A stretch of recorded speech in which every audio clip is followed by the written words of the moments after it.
I think studio toilets are disgusting. That's so funny because we both had them at the same time. You didn't like it? Yes, I did. No, you did not. You kind of go like that. We had the hotel vibes and we tried to fit a desk in and record. It was too much.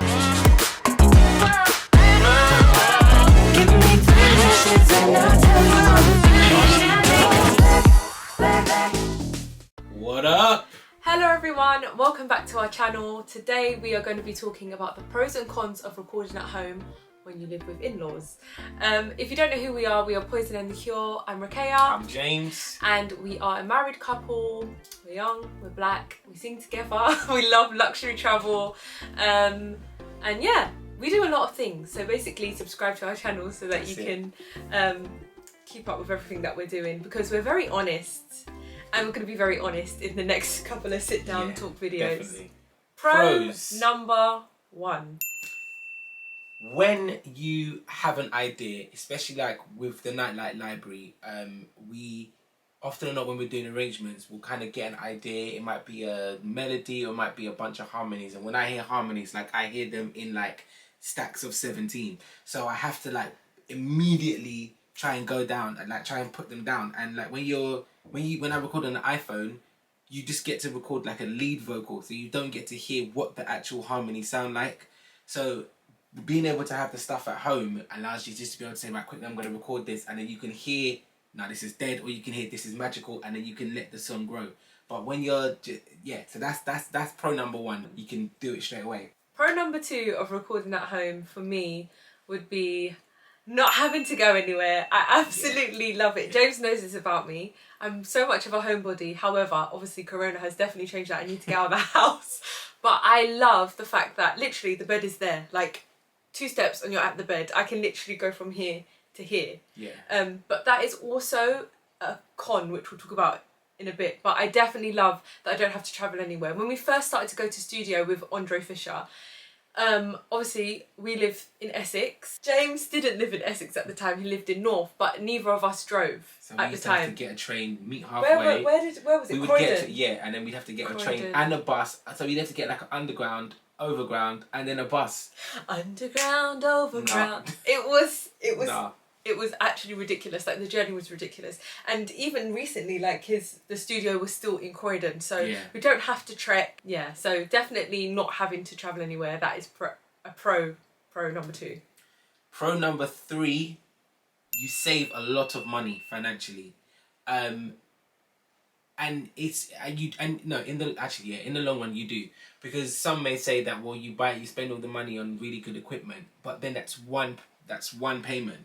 Whereas when you are going into the studio, not only are you paying for the studio, but you're also paying for an engineer to engineer your session. I don't know, when I say we are also paying for an engineer as well as the studio, and we want to be in nice studios. This is like a big thing, mainly Rakaya's thing. Do you know what it is? I think studio toilets are disgusting. I cannot stand it. I actually can't stand it. And I feel like if the studio is nice, then hopefully the toilets will also be nice. But sometimes the toilets are disgusting. One time we went to a studio, the studio was really nice inside. I cannot tell you the amount of that was everywhere. I was so bursting to go to the toilet. I find it very traumatizing. So yes, I like to be in nice studios. What was this? Finances. So so when you have your own equipment, like you spend a lump sum on the equipment, but the equipment's yours. Like our career is going to take us to be able to travel, so we need to have the stuff with us. We may be in a country where there's no studio available, so because we have it, we're able to record when we need to record. So I think in the long run, you do generally tend to save a lot of money in the long run. There are times that I do like to go into a studio, so if we're like mixing and mastering, we need to be in the studio, because if we need to like relay a harmony or a breath is not correct or something like that, then we can do that in the mix session. But for now, where we're in this situation and we're doing the Nightlight Library and even recording stuff for Poison and the Cure, it's just great to have the stuff there and save that money to go into like advertisement or something. So, yeah, because the worst thing is like recording all this music and having no money to push it, because nowadays there's so much stuff, like it feels like you're forced to put money promote stuff. Yeah, you have to. Everything really is the social media, and then you've got people who are charging an arm and a leg just for a post for like an hour. So you have to put your major budget has to go into that. So yes, that's Pro number 3. So let's go on to the cons of recording at home, especially when you don't live in your own home. Con number 1, James. Con number 1 is sounds. There are thousands of them. It's already hard enough to record when you've got room noise, just generally the room. I still find it mind-boggling that a room can have noise but it be silent. But if you add like, you know, doors opening, toilets. And our room is literally, the toilet is there. Is there. So when it flushes, when the toilet and then one flushes. else's room is literally there. Yeah. So you hear everything. Yeah. And then when the toilet flushes, this for like a whole hour. You should see James's face, like he looked. I'm so deflated by that point. I'm just like, I'll throw the whole session away. Yeah, so definitely noises. Like we can't control like if people need to go to the toilet. We can't control if people open and shut the door. Although everyone's super considerate. Yeah. So con number 2, I would say, is that I feel like when you're working from home, especially when it's not like a 9-to-5 job that you work from home, it's sometimes people, they don't mean to, but they might not take it as seriously. Yeah. So they might just come in the room and be like, oh, like, you know, talking to you. This doesn't happen all the time. Like, it's definitely like minor, but it's just the fact that obviously when you're in studio that never happens. Yeah, you like, don't get interruptions. You never get interruptions. So interruptions are and you know, like, I think me definitely, I feel like my face can say it all because it's not, you know, you're in the session and it's like, obviously we know that no one means to do it, but then it's like you kind of go like that because you might just be getting a take and it might just be at the end of like a something's happened and you have to redo that take. And it was like arcade perfect. In the same remit of interruptions, bedtimes. We're not the only people who live here. Therefore, I thought when you become an adult, you don't have to worry about bedtimes anymore. But because the rooms are so close to each other, we have to be mindful in terms of how loud we're going to be. We can always go downstairs, but we have to take a lot of equipment down. So it's not ideal. That's not ideal, is it? I feel like we went on to what was that? That was like 1 and 2. Con number 3 is. It's a weird. It's like a pro and a con. It's great to have the space to record, to be able to record at home, but we wish we had like another room completely to do it, so we can like soundproof the room and, you know, limit all of those things. Whereas like, you know, it's all in the same bedroom that we kind of like sleep, watch TV, like this room is like a 1-bedroom. It's like a studio flat, honestly. Minus the kitchen. Literally, but that's a con, like not being able to, if you don't have a space that is like a dedicated space for the mic to sit. That way when you get like a perfect mic level and you don't need to keep fiddling with it, so your takes are kind of consistent, but when you have to keep moving the mic around and stuff, you know, it gets a little bit. When James first came here last year in March, the room, I'm going to insert a clip of what the room looked like before. Then we decided, okay, we're going to do the room up, and it was like hotel vibes. It was my favourite rendition of this room, basically. It was my favourite remix of the room.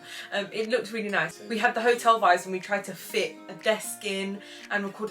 It was too much. Horrible. So then we came to this layout here. So we've done the very best that we possibly can with the space that we've got. Literally, we've done...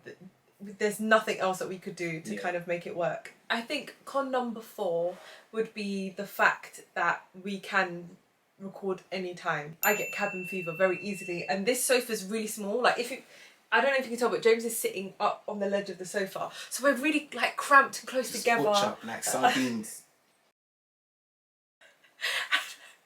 When it's like late and we're recording and my contact lenses start getting dry, James can tell, like you can tell. And I'm just like, okay, should we stop? Because I can literally see it like in her eyes. I'm like this, like and then I feel bad because James can't help that he comes back at like 9-10 o'clock. So I'm like, come on, Kay, get it together. But I definitely think it's easier to get cabin fever in here, like because it's when you're you in sleep. the room. Yeah, it's naturally at a certain point in time, your body says your bed is there, jump in it, G.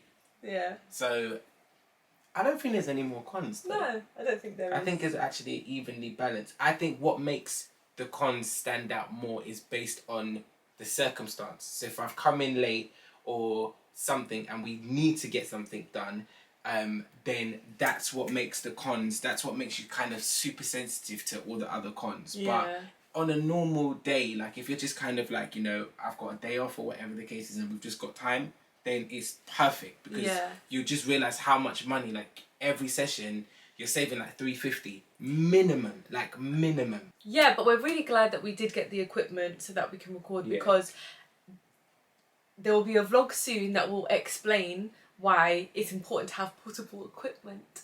Yeah.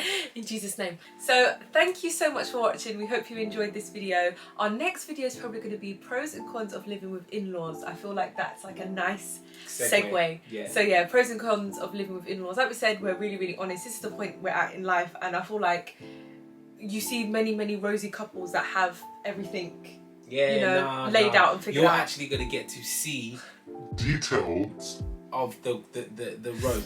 Like, I find it so annoying when someone says, oh, I was really stressed before I became a millionaire.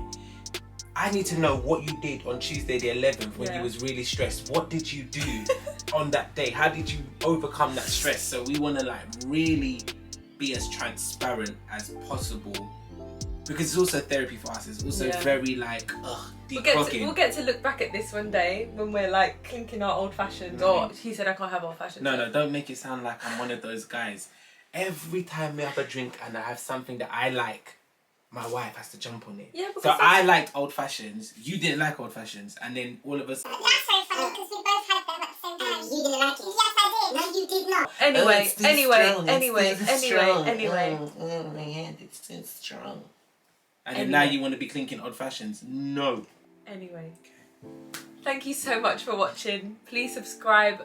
Talk to us in the comments if you have any questions about recording at home, or if you want to know what our equipment is. Or any tips. Or any tips. Or any tips. Let us know. Yeah, thank you so much for watching, and we'll see you in our next video. Peace. Farewell.